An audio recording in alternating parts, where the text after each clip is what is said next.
What's going on, everybody? Thank you for tuning in to the fourth episode of Inside the Tide podcast, the show that's designed to explore unconventional parenting concepts and tools for holistic self improvement. I'm your host, Tyler. I'm a pediatric occupational therapist, a father, and also a husband. I have on the show today probably one of my favorite people, Frank Attwood. He's a veteran and a father of three, and the oldest of his three kids was diagnosed with autism. Frank shares a bit about his military background and the challenges that he faced transitioning to a family life following the military, and how being a father to a son diagnosed with autism has completely reframed his perspective on so many things. I love Frank just because of how authentic and unfiltered of a dude that he is.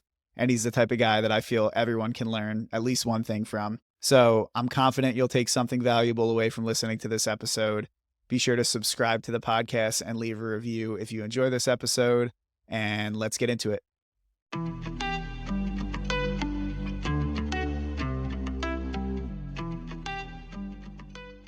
Frank the Tank, it's an honor. Well, It's a privilege. Thank you for coming on, man. I appreciate it. of course, man. Anything for you. We went from, what was it, like 10 years ago, that business class at Stockton where we sat next to each other. And now we're on a podcast shooting the shit, talking about life and parenting. I know I was stealing answers off your test. Hell, that's the only reason you sat next to me, man. You don't have to lie. Oh, man. When I started it up, too, like going through the people to have on, you were one of the first people I thought about. And I was like, it'd be awesome if I can get Frank on. I didn't know if you were an interview guy, which when I texted you, you made that clear, as long as it's not like a investigative police interview. Yeah, I was like, as long as the cops aren't asking, Yeah. I'm cool, But But no, it's yeah, funny man. because like when we were at Stockton, I had kids already, and you guys were all babies. And that's why I was like starting this up, talking about parenting and all the stuff that we talk about on the show. You were somebody I was excited about because we had those conversations when I was in a completely different phase of my life at that time, obviously, when kids weren't even on the mind. But yeah, you had some awesome insight even at that time, just to give me on in parenting and the stuff to expect from life. So that's why I'm excited. It's come full circle. It's really cool. All right, dude. Well, let's get started and just have you introduce yourself and share who you are and whatever you want to get into about yourself. So I'm Frank Atwood. I'm 39 years old. I live in New Jersey, West Creek area of New Jersey. I'm married to my wife, Shelby. I have three kids, two boys and a daughter now. And my two boys are from previous marriage. They are 14 and 11, and Harper is turning 3 on Sunday, actually. So It's crazy. big age difference. And like, obviously we're probably going to get into it, but girls are nothing like boys. Yeah, I mean, I only got 7 months under my belt with a daughter, but I can't even imagine what's to come with that. But I feel like you did it good. You got like your two boys at the start and then you got the girl last. Not to say it's, better or worse either way, but yeah, you did it good. You got the perfect balance. I think like, and this is just me, like, cause I grew up without a dad. So I was like, oh man, I don't know anything about girls. So I can at least, raise boys. So I got the boys first, and it was like, okay. And my wife, Shelby, is like, she's just as like a big sports fan as me. So like when we had a girl, we were both in there, like ready. We were pumped, it was like a sporting event. So she's just different than the boys. Like it's not hard to explain, but the boys are kind of like, my boys anyway, are very, very reserved. And she's just balls to the wall 100% all day long. That's insane too that she's 3, man. Like I feel like she was just born, literally. Like I remember you guys Yeah. having her and you got married, but that was probably like almost a year ago at this point too, right? No, we got married in October, but Oh, we've been okay. together for about 5 years, a little over 5 years now. So my daughter, I've been home from work because of COVID. So basically Harper is a COVID baby. So I've worked from home. So I've shared almost like every single experience with her. And then when I had my boys, I was in the military. So I missed like these huge chunks of like significant time, whether I was in the field, like training or getting ready for a deployment or actually being on a deployment where I would miss months, of time. So it's cool, like that I had all that with Harper, but then I think I'm like, man, like I really missed those opportunities. But it's also cool because the kids were so young. I'm so involved in their lives now that they don't even, it's not like dad was never here, it's not a thought in their mind. Yeah. And I'd love for you to talk a little bit more about that too. Your experience. I know you were pretty young when you first went into the military, right? And then I know you had mentioned too, you were not really, as around because you were deployed and all that. But could you talk a little bit about your military journey? And then we can get a little bit more into that. Yes. So, I did just under 8 years active duty time. And then through that active duty time, I was in a very like highly trained unit in the 82nd, which is the airborne division. And when we weren't getting ready to deploy, we were getting ready to deploy. So everything we did was, if it was a 2-day exercise away from the family, to get ready for a 4-day exercise, to get ready for the 14-day exercise. It was literally always some kind of preparation for the training, for another training event to go do the real life thing. So I joined in like the end of 2006 and I stayed until the end of September in 2014 when I met you, I think. Basically, I mean, my day to day was just, getting up at like 4:30, leaving the house, and I only had Aiden in the beginning, and that was in 2009 was when he was born. So I would literally get up in the morning on Monday morning, leave because I lived like 40 minutes away from the base, and I would drive in, do PT, shower at work, and then I had to stay at work sometimes till, most days was like kind of like a 9 to 5, but you had to do the PT in the beginning. But a lot of days you stay till 7, 8, 9 o'clock. And obviously with, you having a 7-month-old, you understand like you're not seeing your kid, they're down for the count. So even when I wasn't training, the normal days I would like not have seen, my son, but it's like, they valued family time so much that it was like when we did have family time, they didn't interrupt us. You know what I'm saying? Like I know a lot of people in the Army who just get called back for like dumb reasons. And they're like, oh, you got to report here because of, so-and-so said so. Like when we had family time, it was like family time. So like weekends, if we weren't training, we were home. So it was always like, it never ended. It doesn't end now. Like I tell Shelby all the time, like, I just got to ask her like, hey, does this date work for me to do anything? Like, because our calendar is just so full with, kids sports and, Harper getting ready to go to school. She starts preschool on Monday. So it just never ends, that kind of stuff. Yeah, man. That it just had to be tough too, the schedule. And were you deployed for a period of time too when you were? Yeah. Yeah. Yeah. So I went overseas while I was in the Army. I went overseas twice. So one was for like Korea, which was 15 months, but I didn't have Aiden at the time. So I didn't have any children when I went there. And then when I deployed to Iraq, he's probably about 2 years old. So I missed 9 to 12 months of his life. And then, so in the Army too, like, and I'm sure other services are the same. Once you start gaining rank and promotions, like in the civilian world, you have to attain certain like classes. So you have to go to schools and you have to take like leadership courses. And those leadership courses, of course, they're not at your home base. You got to fly. Like for my stuff, I had to fly to Arizona. So I did like a ton of time in Arizona, away from the kids. But yeah, it's weird to think about it now. Like I do work for the government now, and it's nothing like the military. Like if I don't want to go to work, I have leave. Like you earn leave in the military, but like they tell you when you can take leave, you know, obviously if it's like an emergency, you can, you can work that out, but you got to get it approved.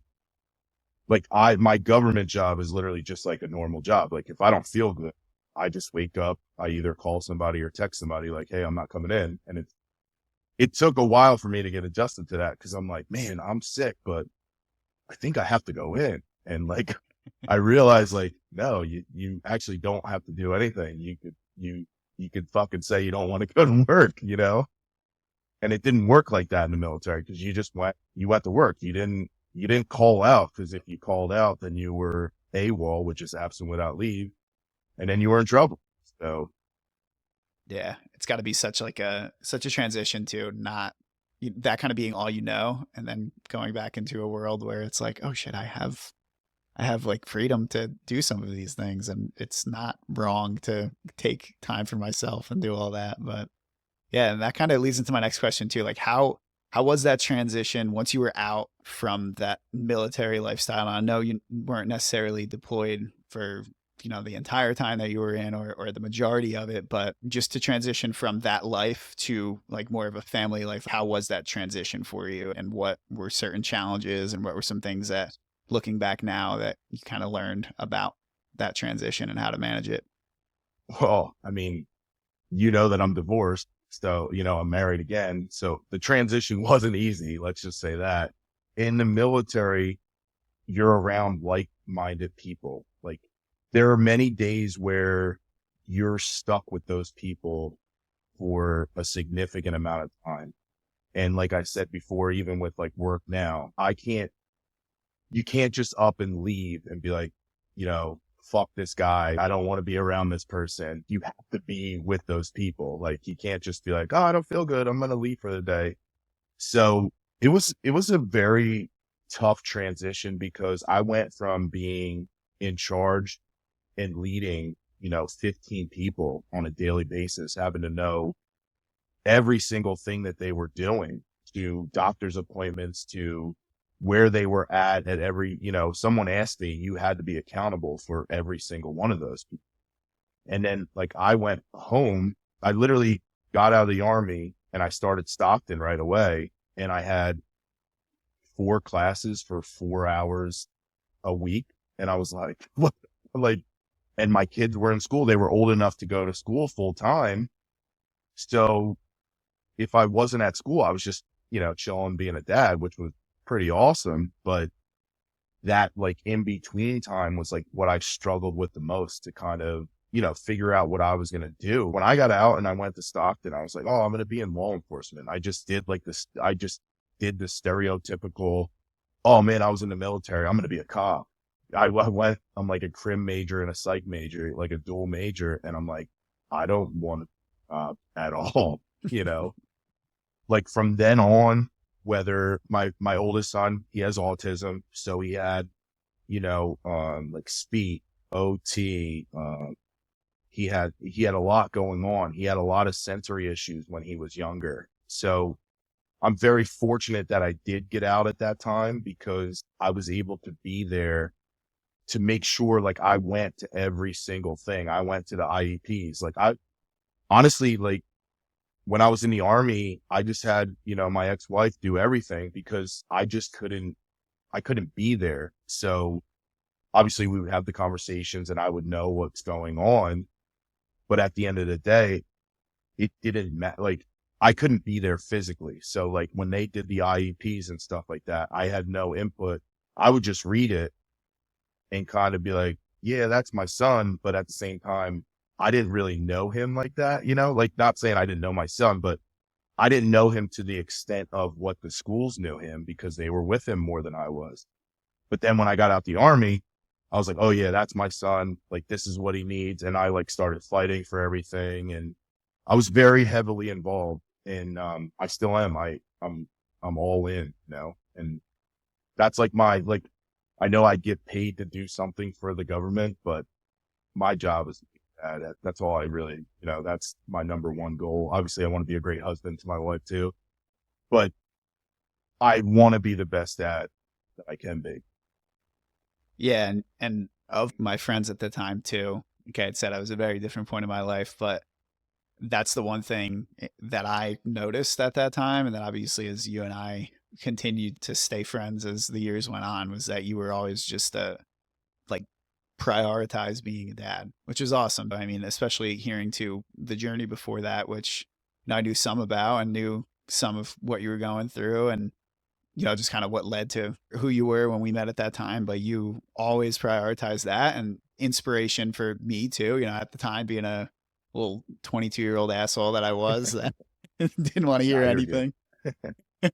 But yeah, man, no, that's the one thing that I've always seen in you, and that I've always like really respected and definitely taken to my journey too as being a parent, was like your kids should be the priority. And really anybody that doesn't make their kids a priority, it doesn't make sense. And especially, I Yeah. mean, I've only been a father for 7 months, but yeah, that they should be. They are the most important people in your lives, and obviously wives and It's like significant what you're others. saying, that it's like, it's really sad when you see people don't prioritize it, and it's like, so my middle son, he's like, he's not on the spectrum. He's in like all these, gifted and talented classes. And now they start doing the advanced classes in 6th grade. And you can see the difference in cause I could never tell like the difference between Aiden's class, cause the spectrum is a spectrum, you could be highly functioning with some kind of sensory disorder, and all the way to like nonverbal, not walking. So I see the difference in these parents. Like Landon's in 6th grade now. So like the parents that don't do anything with their kids or give a shit, it's almost like, wow, you can really see why that kid is not the nicest kid in the world. But it's really cool. And it's not cool to see, but it's really cool because of how I grew up without a dad. I grew up with no money. So I'm able to tell Landon, like, hey, man, maybe this kid is being a jerk off because he has a bit like home life, you know? Maybe he's being a bully because he's looking for attention. Like, don't take it all just like, hey, this kid's an asshole. There's a reason why this kid's an asshole, So I really try to like input anything that I've been through in life to my son, and I think that's a big thing for him because he's so wise above his little 11-year-old brain. Kind of cool to like have conversations with him, because when I'm talking to him, sometimes I feel like he's more educated than most of the adults I with, and he's 11. Yeah, that's one of the things. I mean, 7 months old, she's not really conscious or cognitively Yeah. advanced enough to be able to have those conversations. But I think too, like you just said, if somebody's being an asshole, like try our best to know, like, oh, okay, maybe they're going through something, but it's so hard. I mean, especially being back in New Jersey now, like it's so easy to just flip somebody off and they cut you off and not give a Oh, yeah. shit and then ride their ass. And it's like, wait, I shouldn't do this, especially with my kids in the car. And I'm not trying to be a bad example, but that's one of the things that I'm definitely excited for, because I feel like when your kids get old enough to really pick up on your actions, but then you tell them something completely different, that's when it's like, dude, you got to be locked in and responsible for every action and every thought that's coming across your mind, and be the example for them, because you can't go and tell this kid that, like, hey, that kid's being an asshole because of this reason, but then somebody tells you to go F off and you're like, and you're going off on them. Yeah, Like yeah. you got to be the example. And yeah, that's the next phase of my growth, I think, coming soon.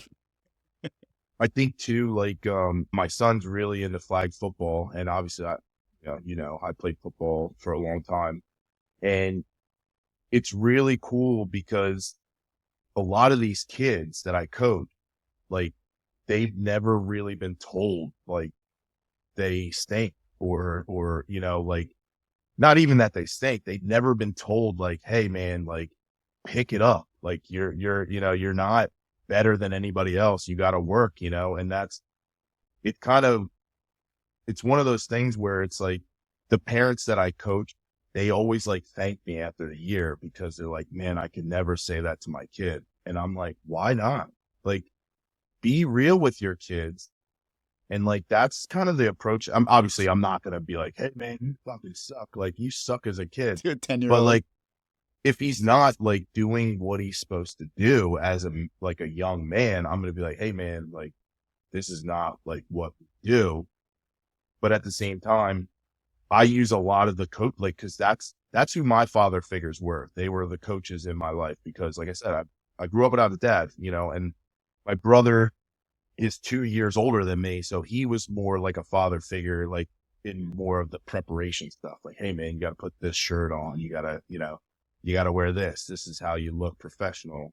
But as far as like growing up, like my high school coach was like, I thought of him as the greatest man ever. And it's like, it's cool. But at the same time, I thought about it too. And it's like, if you're not going to be open and straight up with your kids, they're going to eventually go on to the real world and think they're the best thing ever. And not saying they're not, but at the same time, like you got to be able to take some kind of criticism. And also I feel like kids these days, I feel like a boomer now when I say that, but you can't tell a kid anything. Like you're just, oh man, he's the best at everything. And I'm sitting back there like, he's not like, but it's the most amazing job ever is being a dad. But it's also one of the hardest things you do because like you said, your daughter's only 7 months old, but I think about those interactions in New Jersey or PA. You go into a Wawa, you fucking flip somebody off in the parking lot and then you're holding the door for the same person. So it's like, my son just saw me tell you to go fuck yourself. And then I'm holding the door for you, saying, have a good day, And it's like, what kind of example is that? But, it's fucking tough to be, it's tough to be a parent. Yeah, man.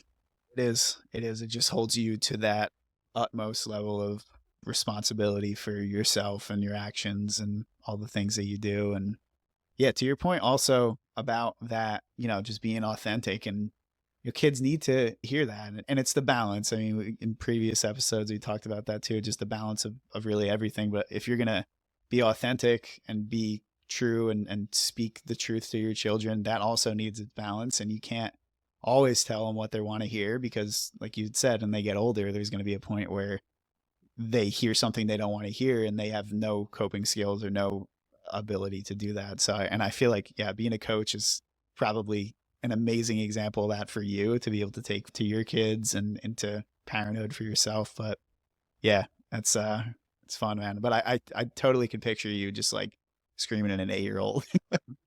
Well, No, just kidding. luckily they're like 11 and 12 now. So they're expected to do certain things. But yeah, like when I was coaching at the 7 and 8-year-old range, it was kind of like, because, I'm a loud dude as it is. So I'm pretty loud on the football field as well. So a lot of these parents are like, oh, that guy's intense. But all the parents that I like, so if you don't know me, you're like, oh man, that guy's really intense, which I am. I'm 100% intense. But like the parents of the kids I coach, they're just like, oh my God. Like they tell everybody like, oh, don't take his size or his tattoos, as like, a bad thing. Like he's a good guy and he teaches these kids, because I really do think that the lessons you learn in sports, but there's literally something you can do in life to do. And it's the same thing. Like I use so many things that I learned in sports to be successful in the military. And I've learned, all those things, they kind of like tie into each other, like the values and the integrity and, just being a team player. Like you have to have all those attributes to be a good person in life, and, it's, it's always fun to see like some of the kids that you coached, a few years ago, and then they come up to you and they're like, hey, Coach Frank, how's it going? Or, and their parents, they say the same thing. And it's kind of rewarding because, kids don't really be like, oh man, you're the best dad ever. It's like Father's Day and like those types of things. But some of those things are super rewarding because, some of the kids you coach come from the same kind of home that you came from, for me anyway. And I know that they're not getting like the love at home or the attention. So it's been very rewarding for me to be that kind of person and be, like a positive influence in, other kids' lives as well as my kids, because it kind of goes hand in hand. Yeah, I think I gotta, before we get out of New Jersey, I just gotta be a fly on the wall and go see you coach, man. I'd love to see it. For real. Like you're not fooling anybody. You're a big teddy bear. You might look scary, but you got a heart of I've gold, man. only I've only gotten kicked out of 3 games. Only Oh, 3. hey, So you know, yeah, only three. You can still count it on one hand at least. yeah. And it's usually from yelling at the refs, just letting them know Yeah, that they're wrong. always. When a ref's right, man. But that's like the other thing is like I'm yelling at the refs. So then I'm thinking like, oh man, these kids think they could disrespect refs. And that's not my point, but it goes back to the Wawa thing. It's like, oh man, what kind of example am I setting? But I think, you know, you gotta let people see those emotions too. So That's the one thing that I feel has been the biggest lesson in my journey. You know, Haley and I consider ourselves spiritual, meditate and stuff, but it's funny because it has such a weight to it, like we do certain stuff. And of course, we care about our personal growth and our personal self improvement, but like, I still will be on the road and screaming at somebody till I'm red in the face because they cut me off. You have to have that. Not saying like you should be yeah, doing that, but we all like the people that are going to be out there and be like, "Oh yeah, I'm this way and I'm this all the time." They're not the people that you should trust. no. Like they're not going to And be the people. they're not like that behind closed doors either. Exactly. Like Yeah, that's a yeah. front. It's like a Seriously. social media front, you only show what the good things, and I like we've talked about, I'd rather be authentic to the end than, if you think I'm a dickhead, just cause you saw me in one aspect of life, you don't know me. So, but I think too many people care too much about stuff like that. They're like, oh man, I gotta be like this easy peasy person. And it's like, you gotta be able to show, like, your kids need to see that you can be emotional, whether that's upset, sad, angry. They need to see those emotions too, because at the end of the day, you're the person that they look up to the most, you know?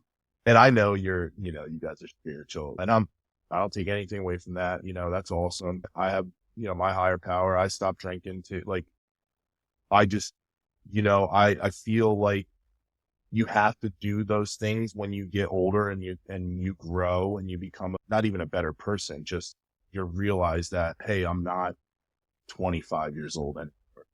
But I think if you don't show those kind of emotions to your kids, then they don't, then if you do, and you do have an incident where you completely freak out, like you said, in the parking lot, or like if someone cuts you off, then it's like, oh my God, is daddy like insane? You know? I'm not saying you have to yell all the time, but Yeah. Yeah. No, just being raw, being true, and then taking accountability for it too. Like knowing you snapped and being able to actually get down on their level and let them know, hey, I acted this way and I maybe wish I didn't act that way, but also I'm human and yeah. I'm taking responsibility for my actions too.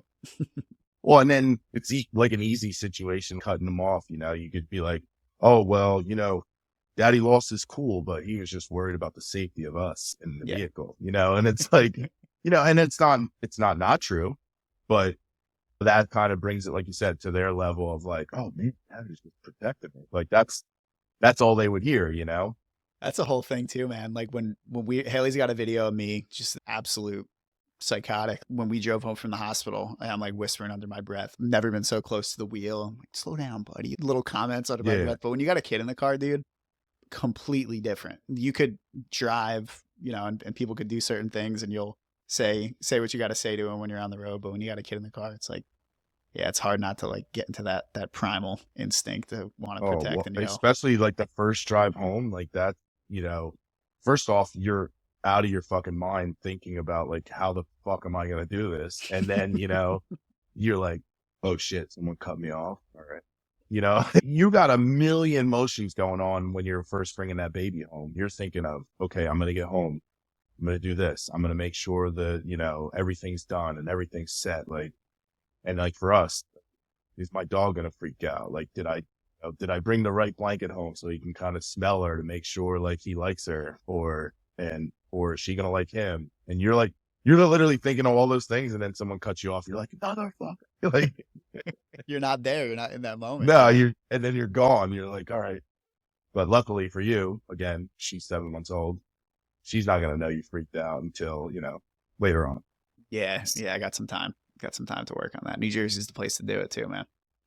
Oh, you got to get it out now. Like if you really plan on going somewhere else, New Jersey, I don't know, man, they're a different breed. It's, like going 85 and getting the middle finger for going 85. You're like, I'll just get over, man. Yeah. It never leaves you though, dude. Like we left Jersey in 2018 and pretty much everywhere we lived, nobody was like here. Unless you go to India, like that's a whole other story, dude. The roads are they're not roads. It's just people hitting the gas pedal and beeping and the absolute pandemonium.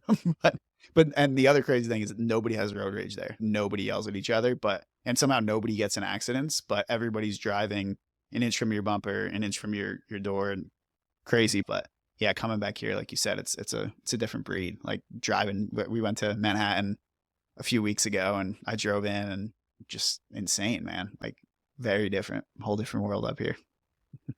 Well, I feel like honestly, I feel like it's also gotten worse because during COVID, no one was on the road. So like you were just cruising, no one's paying attention. And now it's like, all right, people are still not paying attention, but the roads are back to, crazy shit. You're on your phone, you're doing all types of stuff. And I don't know, man. I want to touch a little bit. First of all, Aiden is 14, right?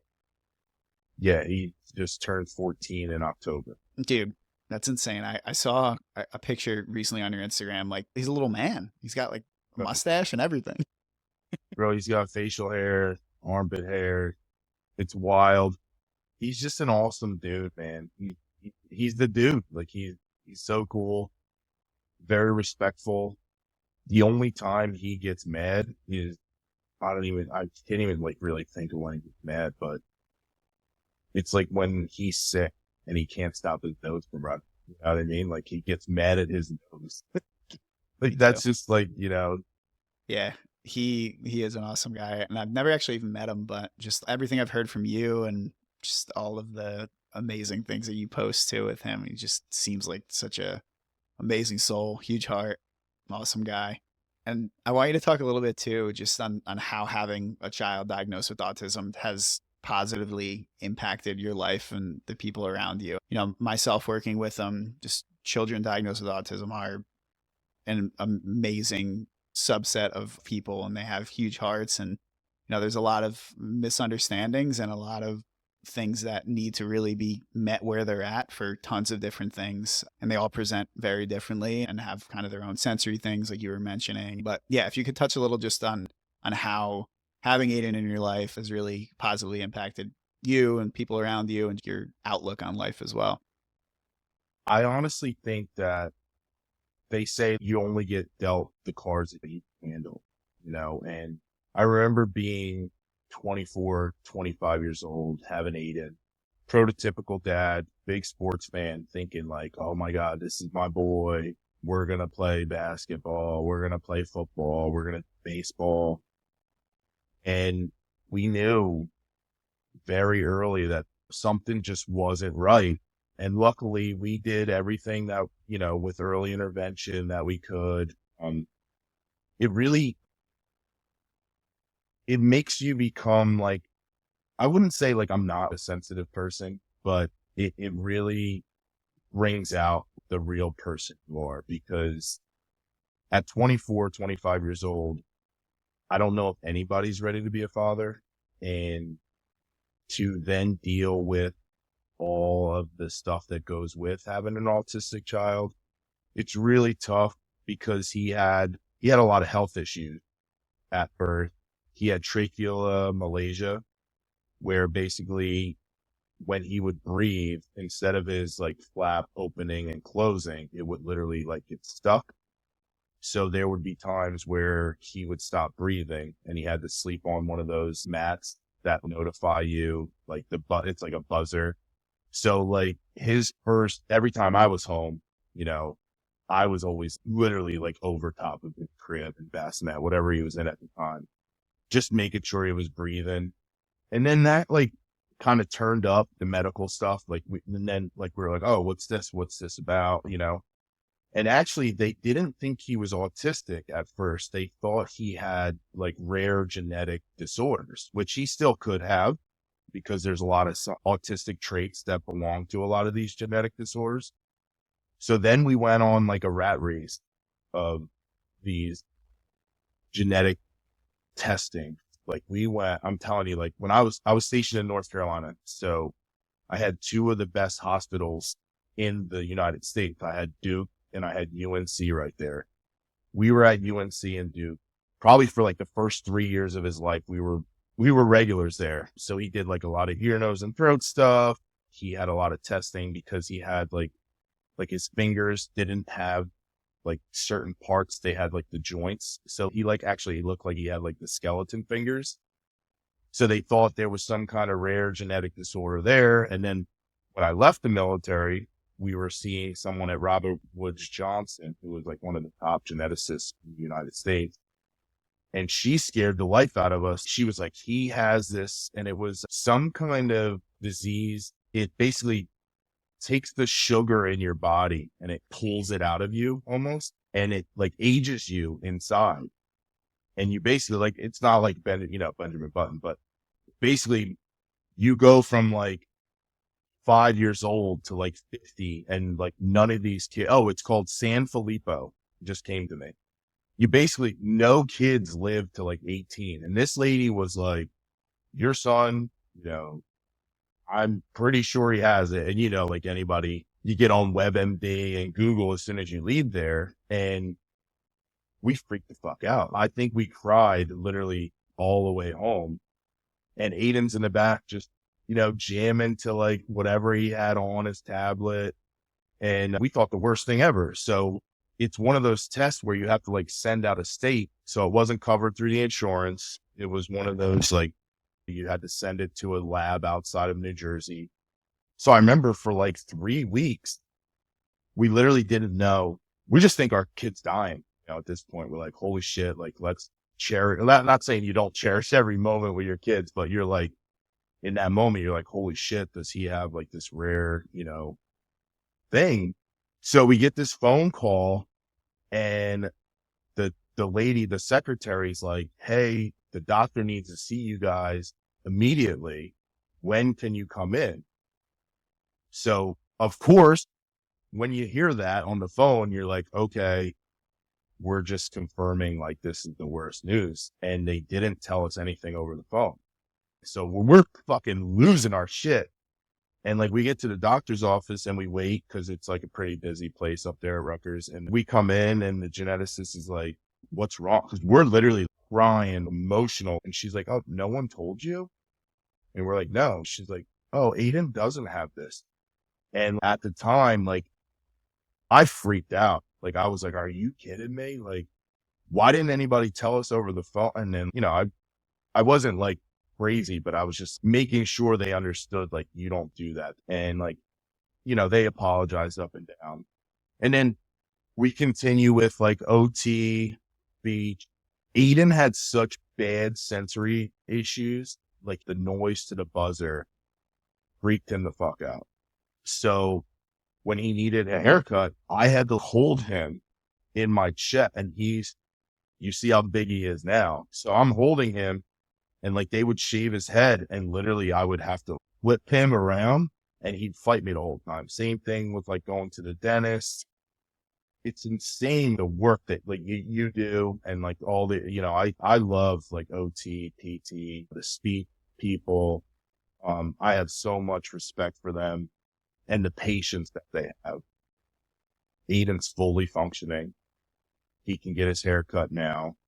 Like he could have a full conversation with you. He calls me on FaceTime, Skype, whatever, but he texts like, he has friends. Like he's very highly functional, but he's always going to have to live with me or his mother, So that's the other thing you're not ready for is I turned 40 in this year. Obviously we all don't live forever, not to sound morbid or anything, but that's like one of my biggest fears is like, what happens if something happens to me or his mother? Does that burden put on to his little brother? It's really scary to think about, but that's part of being a dad, regardless if your kid had autism or not. Like, you're concerned about everything they do. You weigh every scenario, you get life insurance and all that stuff. Like, what happens if, God forbid, we got no car wreck and Aiden's by himself? Like, he's got no one. What would happen to him? But he's a phenomenal young man. He he's so caring, he's so respectful, he's loving. Like, a lot of the traits that they say autism, kids can't have. He's a cuddler. He he'll look you right in the eye and tell you he loves you and mean it. It's a blessing in disguise that I had Aiden so young, because I think it made me also very responsible, because I was very irresponsible. Yeah, I think I would probably have the most respect in the world for parents of children diagnosed with autism, because it's a full-time job in itself, and they present, it's called the spectrum for a reason in so many different ways, but it's not easy. And I've seen parents go through all of the whole spectrum of their side of things, it's Yeah. not easy at all to deal with that. And to hear your story, I appreciate you sharing it too. It's tough and just makes you so much of a stronger person because of it. And I'm so happy too to hear how he's doing now, and that he's just friends and all the things that makes me really, really happy to hear. Yeah. And it's really cool. And it goes back to the sports. So a lot of kids that are my 11-year-old that I've coached, they have brothers and sisters that are in the 13, 14-year-old range. So those kids look out for Aiden, like the older brothers, because, I have those relationships with the other kids, and like our families, they all play sports together, or they all go to the same birthday parties and they see Aiden. And it's really cool because Aiden does what's called the Challenger League. I don't know if you ever heard of it, but in New Jersey, they do sport at each school. But the coach, I've known for a while, he brought Aiden up early and was letting him play sports with the high school kids. Well, Aiden's like the biggest cheerleader for his brother and his brother's friends, and the kids that I coach, they all show up to Aiden's games.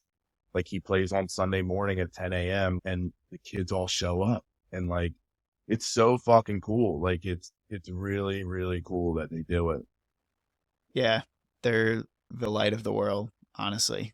As tough And, as it is, an autism diagnosis, they're just the best people, and they attract people around them, and they're an example of the way life should be lived, and so much love and so much just joy around them. yeah, they, like I said before, he used to have really bad days for a lot of this. It was a lot of the sensory stuff, really, and I think it was when he was really young. I think it was just hard for him to kind of communicate his message.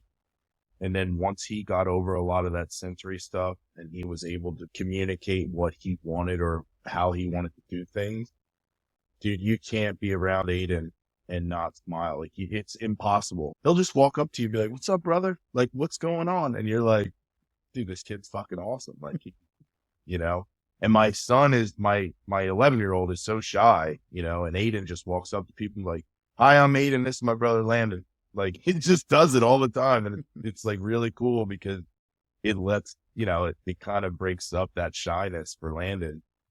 But yeah, so Aiden's in like specialized classes. And I think it's really cool how his school does it. He goes like, it's not all the time, like, math, English like that. He has classes where they teach him like life lessons and things you need to know. Like, he learned how to go shopping. They give him a list and they go to ShopRite on trips, and they get like a certain, they have to go on like almost like a scavenger hunt and find the things. And I think it's really cool that they do that now with these kids. And so he has those classes, but then he has to take like general education classes. He's in like Spanish or like health, and the kids all like love him. He's in chorus, and that's his thing, man. He fucking sings. Like, I don't know if you saw, I took him to the Ed Sheeran concert, and Saw that. he like, it was the fucking greatest moment of his life, but he goes into these classes and no one messes with him, and that's like from a dad's side. I know a couple teachers in the school, and like that's one of my biggest fears. Like, hey, is anybody gonna fuck with my kid? Because I'll beat your dad up. Like that's my philosophy. Like I'm thinking, if someone messes with my kid, I'm not obviously gonna go harass a 13-year-old kid. I'm gonna go fight your dad. But that it's just they're so nice to him. Like, and it's really cool to see, man. It really is. It eases those feelings that you have of, is my kid going to be okay at school today?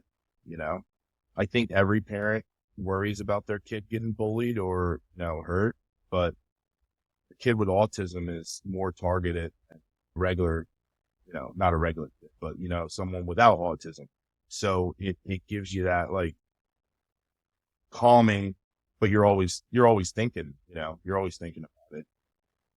Yeah, there's a lot of things a lot of people are upset about with society nowadays, but like you had said, kids are nicer, and I think that's a lot of supports that have been put in place, and like you had mentioned too, that earlier intervention when it comes to therapies and things like that, like really being able to help these children that need more help along the way and need some intervention to work on those skills and work on whatever, it helps them be able to also communicate how they're feeling. And I really think that that's just kind of a domino effect too for kids around them, because yeah, I mean, like you said, kids are definitely a lot nicer than they were 20, 30 years ago, for sure. Oh yeah. And it doesn't put your mind at ease, but it gives you like, okay, he's going to be okay.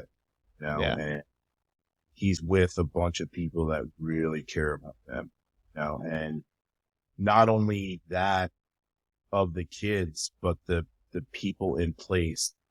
Like every teacher I've met through this process, as he's in 8th grade now, they want to be there. They really do want to help those kids out. So I think that's always been like something that like kind of gives you a little bit more relief of the stress they deal with as a parent. Absolutely, man. Yeah, I'm glad to hear things are going well, and definitely sent in my love. Well, high school's next year, so hopefully, it remains the way it's been. High school, man. Whole nother evil. I don't even know what goes on in high school anymore. Yeah, it's a different world, man. Things have talk about shifted. That's definitely a whole nother one.